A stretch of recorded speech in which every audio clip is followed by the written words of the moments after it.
Welcome to the Deep Dive.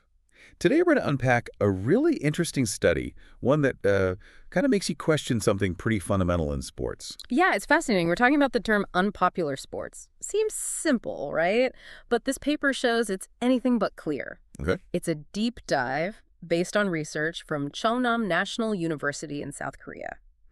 The authors are Daehee Kim, Chaewoon Park, and Sangwoo Nam. Right, so these researchers, they sort of set out to figure out, well, not just how we use the term unpopular sports, what it actually means. Is that it? Exactly. And what they found is honestly pretty striking. They went through 21 academic papers, 20 news articles spanning like 20 years in Korea. Okay. And guess what? Not one single clear, agreed-upon definition of unpopular sport, zero. Wow, so hang on.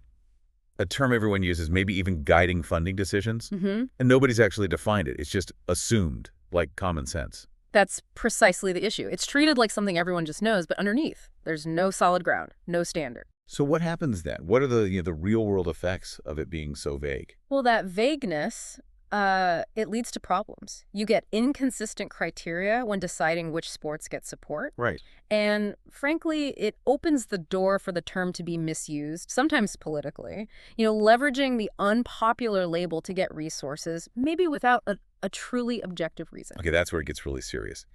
If a label influencing public money, tax breaks, maybe even national strategy, Yeah. if that label doesn't have a clear, fair definition, that makes transparent decision-making incredibly difficult, doesn't it?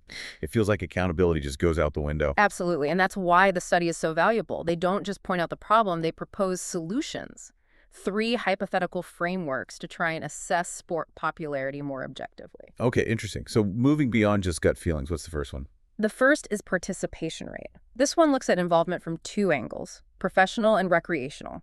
So people playing at a high level and just, everyday folks playing for fun. A sport might be flagged as unpopular here if it has low numbers in both areas. Think about, say, archery.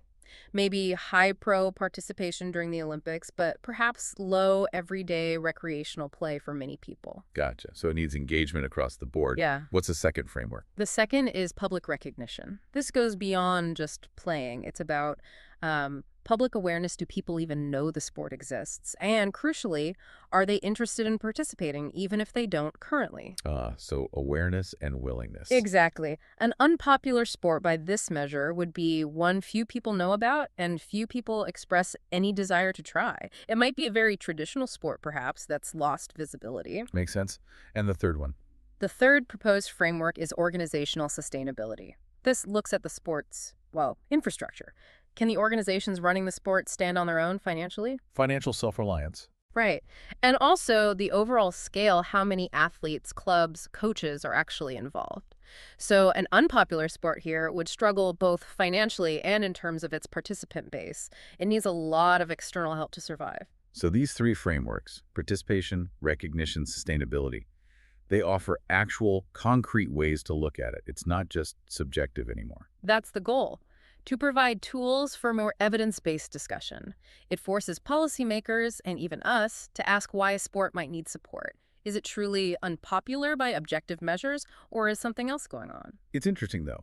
Could relying purely on these data points maybe miss something? Like the cultural value of a sport, even if numbers are low? That's a really important consideration, and the authors don't suggest these frameworks are the only answer. They're tools to start a more transparent conversation, to move past just labeling. You still need judgment, but it should be informed judgment. So for everyone listening, you might be thinking, okay, this is about Korea.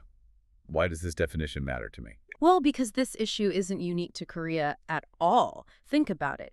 Every country, every community labels sports. Major, minor, niche, emerging, unpopular. Right, we use these terms all the time. And those labels, questioned or not, they have real consequences. They affect funding for your local youth teams, media coverage, sponsorships, even whether a talented kid thinks they have a future in a particular sport. Yeah, absolutely. If we don't have clear definitions, how do we ensure fairness? How do we make sure resources are going where they're actually needed or where they can make the biggest impact? Exactly. And stepping back, clarifying concepts we take for granted, like popularity, is just good practice. It helps ensure knowledge is applied correctly, leads to fairer policies, and honestly, it encourages critical thinking.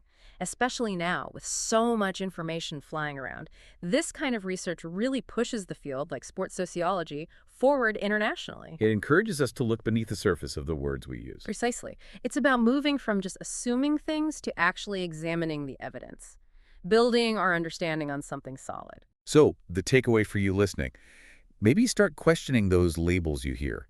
Not just in sports, really, but anywhere a term is used as if everyone agrees on its meaning. Yeah. Next time you hear a sport called unpopular, just pause for a second. Ask yourself, what measure are they using? Is it participation, media hype, funding? And what are the hidden effects of using that label? What does popular even mean in that context? It's a lot to think about. Thanks for diving deep with us today. Let's do next time. Until next time, keep questioning, keep learning.